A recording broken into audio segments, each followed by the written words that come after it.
વિધાનસભાનું સત્ર ચાલી રહ્યું છે અને તેના વચ્ચે નાયબ મુખ્યમંત્રી હર્ષ સંઘવી પહોંચ્યા છે। ધારાસભ્ય ચૈતર વસાવાનો જે ગઢ છે તે ડેડિયાપાડામાં તે કેમ પહોંચ્યા છે અને તેમણે ત્યાં શું નિવેદન આપ્યા છે તે દરેક મુદ્દે વાત કરવી છે। સૌથી પહેલાં તો ચાલુ સત્રમાં નાયબ મુખ્યમંત્રી હર્ષ સંઘવી એકાએક ડેડિયાપાડા પહોંચ્યા છે, શું કારણ હોઈ શકે?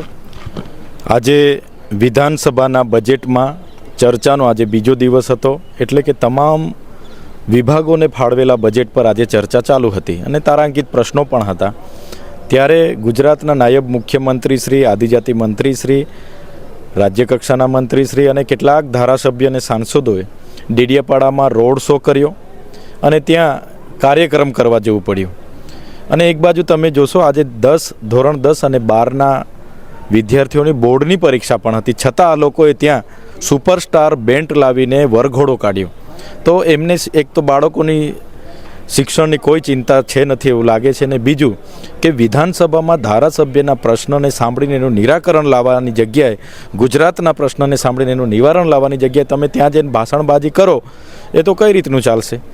જો તમે 30 વર્ષ દરમિયાન ગુજરાતના અને એ પણ ખાસ આદિવાસીના લોકોનું કામ કર્યું હોય, નર્મદા ડેડિયાપાડાના લોકોનું કામ કર્યું હોય, તો તમારે બે આટા આદિવાસી ગૌરવ દિવસ રાખવાની જરૂર ના પડત। આગળ માન્ય વડાપ્રધાનશ્રીએ પણ એ જ ડેડિયાપાડામાં રાષ્ટ્રીય કક્ષાનો આદિવાસી ગૌરવ દિવસ ઉજવ્યો। ફરી તમારે ગૌરવ દિવસના નામે ત્યાં જ પ્રોગ્રામો કરવાના, સરકારી ખર્ચે પાછા। સરકારી આંગણવાડી, આશા વર્કર, તલાટી, ગ્રામસેવક, ડીઆરડીના બધા જ લોકોને ભીડ ભેગી કરવા ટાર્ગેટ આપીને પ્રોગ્રામો કરવાના, તો ક્યાંનો ન્યાય છે? એટલે મારે એમને કહેવું છે, તમે ત્યાં જઈને આ પ્રકારની ભાષણબાજી કરો તો એના કરતાં તો તમે અમારા વર્ષો જૂના પ્રશ્નો છે એનું નિવારણ લાવો ને।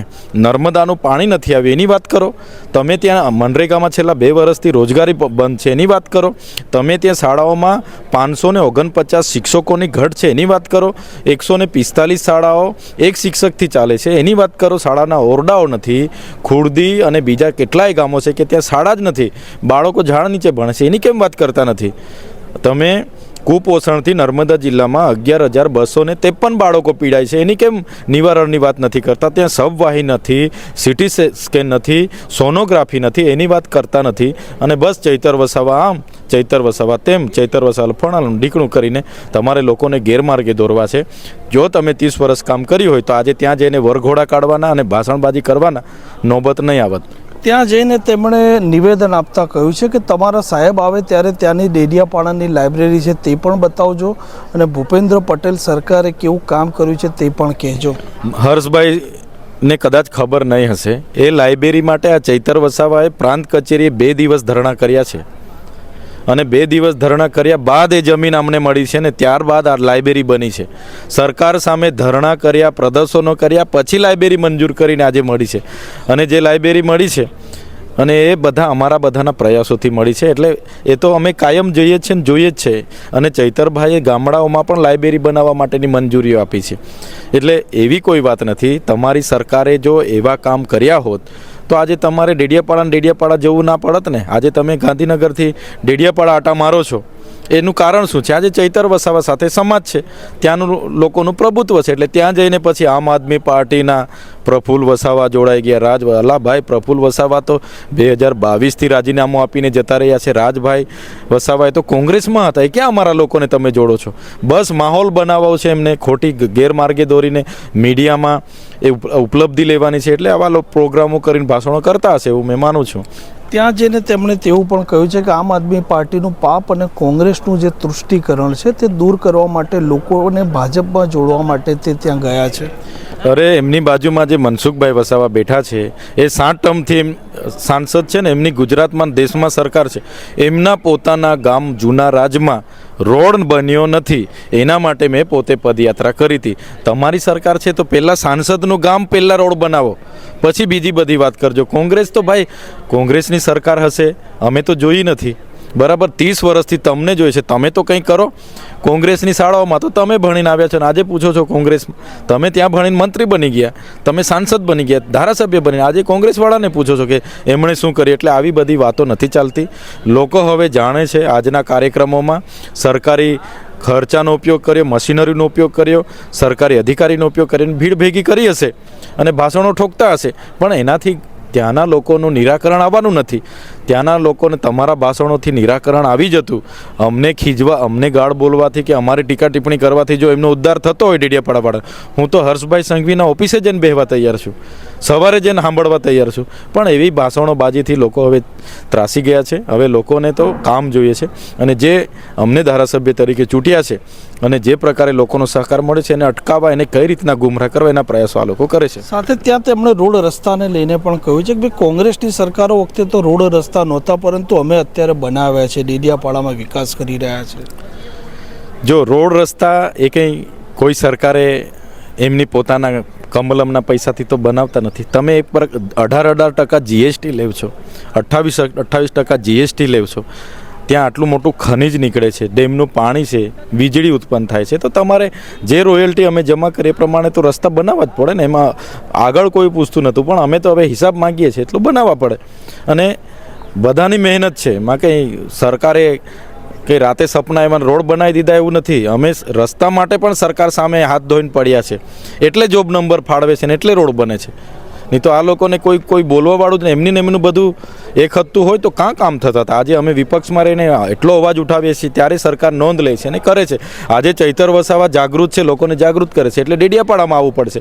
બાકી ડેડિયાપાડામાં ક્યારે કોઈ વડાપ્રધાન આવ્યા નથી, ક્યારે કોઈ આવા ગૃહમંત્રી કે નાયબ મુખ્યમંત્રી આવતા નહોતા. આજે વર્ષમાં 2-4 વાર આવવું પડશે. હજુ ચૂંટણી છે ત્યારે પાછા મુખ્યમંત્રીને લાવશે, રાષ્ટ્રીય નેતાને લાવશે, પણ એનાથી કોઈ ફેર પડવાનું નથી.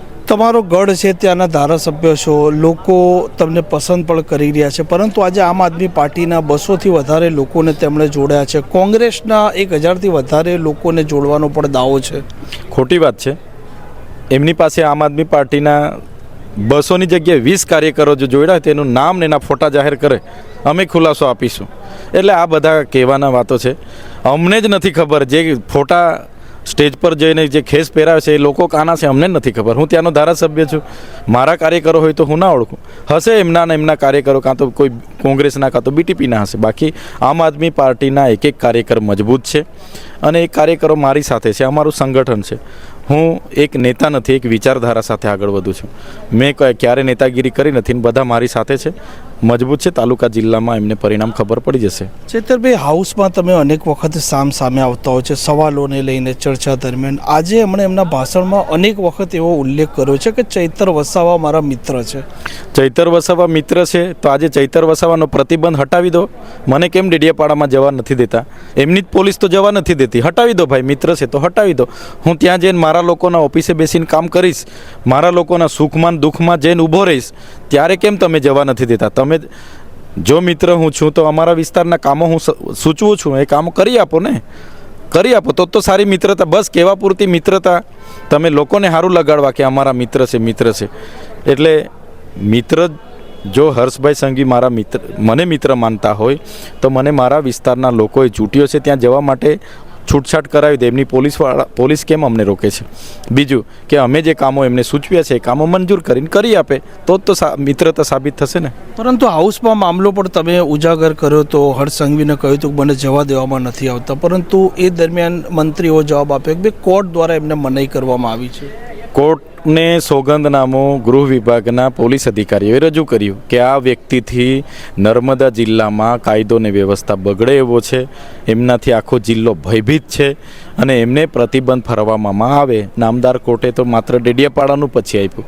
હવે મને લોકો ચૂંટી લાવ્યા છે અને હવે છૂટીને આવ્યો તો આજે 6 મહિના પૂરા થયા, તો કોને અમે મારી નાખ્યા છે ને કોને અમે હેરાન કરીને કોને ભય પેદા કર્યો છે?